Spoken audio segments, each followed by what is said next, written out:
పుట్టినరోజు శుభాకాంక్షలు గురువు గారు. మిమ్మల్ని 25 సంవత్సరాల నుంచి నేను చూస్తున్నాను. మిమ్మల్ని చూసి దర్శకుడు కావాలన్న కోరిక కలిగింది. ప్రస్తుతం 10 సంవత్సరాల నుండి యూట్యూబ్ దర్శకునిగా పనిచేస్తున్నాను. 100 చిత్రాలు తీసిన మిమ్మల్ని ఆదర్శంగా కనీసం వెండి తెర మీద ఒక్క చిత్రమే తీయాలనేది ఆకాంక్ష. అదేంటో యాదృచ్ఛికమో తెలియదు.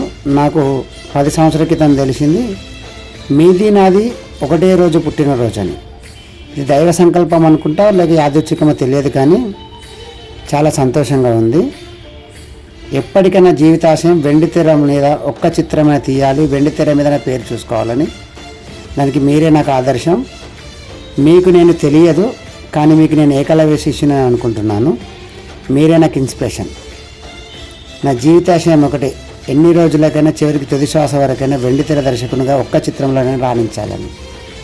రాఘవేంద్ర గారికి మరోసారి జన్మదిన శుభాకాంక్షలు తెలుపుతూ చంద్రశేఖర్ పుట్ట, కామారెడ్డి. ప్రస్తుతం మై ఫిలిం బస్ అనే యూట్యూబ్ ఛానల్ నడిపిస్తున్నా.